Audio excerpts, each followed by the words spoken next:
श्रीनाथ जी गुरु गोरखनाथ जी के चरणों में आदेश आदेश आदेश। महामाई महाकाली भैरव बाबा भगवान दत्तात्रेय नवनाथ 84 सिद्धों के चरणों में आदेश आदेश आदेश। आप सभी को आदेश आदेश। अलख निरंजन। शनि शिंगणापुर की यात्रा पर गए थे, इसकी वीडियो आपने देखी। यदि आप पर भी शनि की 7.5 चल रही है, पनौती है, कंटक शनि है, ढैया है, तो आप भी एक बार महाराष्ट्र में स्थित शनि शिंगणापुर जाएं और शनि भगवान की जो शिला है उस पर अभिषेक करके आशीर्वाद प्राप्त करें। आपके जीवन में सफलता के मार्ग प्रशस्त होंगे।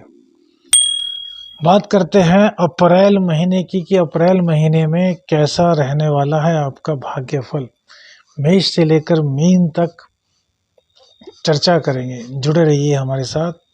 आदेश आदेश आदेश। अलख निरंजन। बात करते हैं अप्रैल महीना वृश्चिक लगन वृश्चिक राशि वाले लोगों के लिए कैसा रहने वाला है। देखिए, चतुर्थ स्थान की बात करें तो यहाँ पर शनिदेव विराजमान है। ढैया का शुभारंभ आपको हो चुका है और शनिदेव के उदय होने के बाद आपको यह महसूस भी होना शुरू हो गया होगा कि आपके कार्यों में रुकावटें आनी शुरू हो गई हैं।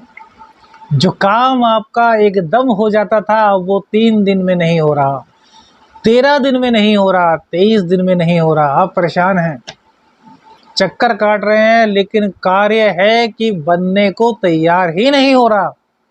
आपके सारे पेपर्स पूरे हैं, आपने पूरी मेहनत से कार्य किया है, लेकिन बावजूद इसके वो कार्य परिणाम तक नहीं पहुंच पा रहा। यदि ऐसा हो रहा है तो आप वृश्चिक लगन और वृश्चिक राशि के अवश्य ही हैं। अब ये जल्दबाजी में निर्णय लेते हैं तो वो और ज़्यादा खतरनाक होता है। जल्दबाजी में कोई भी निर्णय नहीं लेना। बोल दीजिए हर हर महादेव। चतुर्थ में शनिदेव बैठे हैं अपनी मूल त्रिकोण राशि में, तो कम से कम रोजगार का आपको नुकसान नहीं होने देंगे। हाँ, मेहनत बहुत अधिक कराएंगे। 100 रुपये का काम किया तो हो सकता है 75 रुपये ही मिले, 70 मिले, 80 मिले। इस चीज़ का ध्यान रखना है। मेहनत से बिल्कुल भी नहीं घबराना। माँ की सेहत थोड़ी नासाज हो सकती है, माँ का ध्यान रखें। पिताजी की सेहत पर भी विपरीत असर पड़ सकता है, उसका भी आपको बहुत ज़्यादा ध्यान रखना होगा। दोनों चीज़ें क्लियर कीजिए। राजनीति से जुड़े हैं तो कहीं ना कहीं आपको लाभ का अवसर दिखाई दे रहा है। वहीं यदि घर में आप पहुंचते हैं और वहां पे आपको शोर शराबा मिलता है तो आपको गुस्सा नहीं होना, आपको बड़े शांत स्वभाव से सबको समझाना है, तो आपको ग्रह के सुख की शांति और सुख प्राप्त होगा। लेकिन चूंकि वृश्चिक लगन है, जल्द ही गुस्सा हो जाना और जल्द ही गुस्सा काफूर हो जाना, इस दिक्कत से आपको बचकर रहना होगा भैया। बोल दीजिए राधे राधे। राधे राधे बोलो, चले आएंगे बिहारी।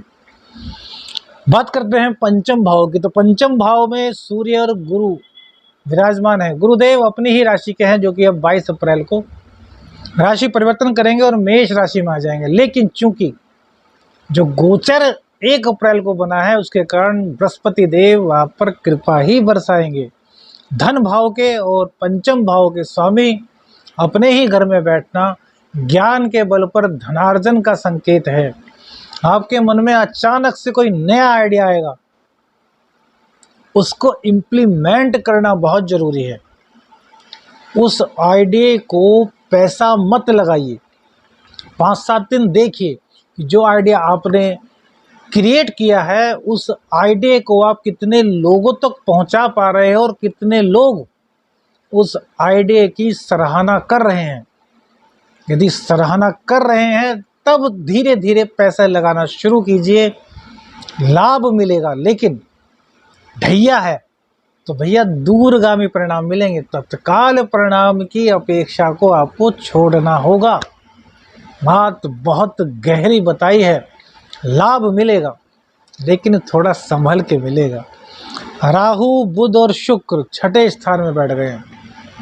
पुरुष हैं तो पुरुष की कुंडली में शुक्रदेव पत्नी के कारक कहे गए हैं। पत्नी का स्वास्थ्य खराब हो सकता है। और देखिए वहीं पर सप्तम के और द्वादश के स्वामी हैं। बीमारी पर खर्च हो सकता है। साझेदारी में दिक्कत हो सकती है। यदि पार्टनरशिप में कोई काम कर रहे थे तो हो सकता है पार्टनर कुछ धोखा दे दे, या फिर कहे कि भैया हमारी आपकी नहीं बन रही, हमें अलग कर दीजिए। आप पे अचानक से बहुत प्रेशर आ जाएगा, लेकिन यह अच्छे के लिए होगा, क्योंकि आने वाले टाइम में यदि आप रुके रहे तो अंदर ही अंदर आपकी पार्टनरशिप में कहीं ना कहीं दिक्कतें होती ही रहेंगी। तो यदि अभी से अलग हो जाएं, लड़ाई झगड़ा ना करके आपसी सहमति से पार्टनरशिप अलग हो तो काफ़ी अच्छा रहेगा। हालांकि शुक्रदेव परिवर्तित होंगे जो कि अपनी राशि में आएंगे।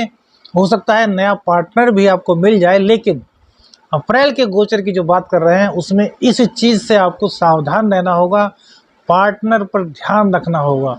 बीमारी पर खर्च हो सकता है, इसलिए धर्म कर्म से जुड़ जाइए। धर्म कर्म पर खर्च करेंगे, बीमारी में पैसे बहुत कम लगेंगे।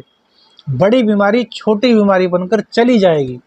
इसीलिए तो धर्म से जुड़ने के लिए कहते हैं भैया, नवम भाव धर्म का भाव है, तो इस भाव से आपको हमेशा जुड़ा रहना चाहिए। वही बुध देव भी यहीं पर विराजमान है, जो कि आपके अष्टम के और 11वें भाव के स्वामी हैं। तो आय में अचानक से कहीं न कहीं कमी आ सकती है, लेकिन राहु देवता छठे भाव के कारक होते हैं, तो ये अचानक से धन लाभ भी कराएंगे। लेकिन वह धन लाभ वैधानिक रास्ते से मिले तो बढ़िया है। गैर कानूनी रास्ते को अपनाया तो भैया फिर कहीं ना कहीं फजीहत का सामना करना पड़ सकता है। इसलिए फजीहत से आपको बचना होगा। किसी भी सूरत में आपको गैर कानूनी कार्य नहीं करना। हालांकि रुपयों की चकाचौंध मजबूर करती है कि आप गैर कानूनी कार्य करें, लेकिन गैर कानूनी कार्य का अंजाम बुरा ही होता है। यह आप सब लोग न्यूज़ में देखते ही होंगे। कुछ टाइम के लिए जो गैर कानूनी कार्य करते हैं, मस्ती लेते हैं, जीवन का आनंद लेते हैं, लेकिन बाद में उनकी दुर्दशा होती है।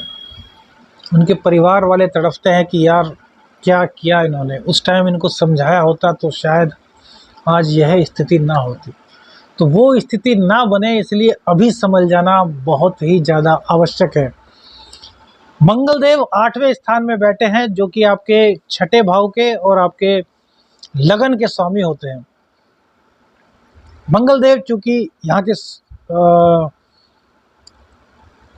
कारक नहीं होते, इसलिए आपको चोट चपेट की दुर्घटना से बचकर रहना है। वाणी पर आपको नियंत्रण रखना है। और देखिए दूसरी बात, लग्नेश का अष्टम स्थान में जाना बीमारियों का द्योतक है। वाहन चलाने में दुर्घटना का सामना करना पड़ सकता है, लेकिन चूंकि छठे भाव के स्वामी अष्टम में बैठे हैं, इसलिए रोग रिपु ऋण से कहीं ना कहीं आपकी सुरक्षा करेंगे। बस सावधानी आपको रखनी है। यदि आप सावधानी रखते हैं, वाणी पर नियंत्रण रखते हैं, गुस्सा नहीं करते, तो यह माह आपके लिए अच्छा ही गुजरेगा। वाणी पर नियंत्रण रखना बहुत आवश्यक है। चंद्रदेव भाग्य भाव में बैठे हैं अपनी ही राशि में, तो भाग्य का पूरा सपोर्ट आपको मिलने वाला है। मन चंचल रहेगा, चलायमान रहेगा, तो मन को थोड़ा कंट्रोल कीजिएगा। माँ की जितनी सेवा करेंगे, माँ तुल्य स्त्रियों की जितनी सेवा करेंगे, जितना उनका आशीर्वाद लेंगे, उतना ही आपके जीवन में प्रकाश आएगा। आपके जीवन में आपका जो व्यक्तित्व है वो ऊंचाई की ओर जाएगा। धन दौलत आप पाएंगे। धर्म कर्म से जुड़िएगा तो आपके जीवन में चंद्रदेव भी मंगल करेंगे। केतु देव का 12वें स्थान में बैठना, यह सर्वथा हम मंगलकारी मानते हैं, इसमें कोई भी दिक्कत नहीं है। धर्म कर्म से आपको जोड़े रखेगा। लंबे टाइम से आप पूजा नहीं कर रहे, पूजा करने का भी मन आपका करेगा। बोल दीजिए राधे राधे, हर हर महादेव, जय जय श्री कृष्ण।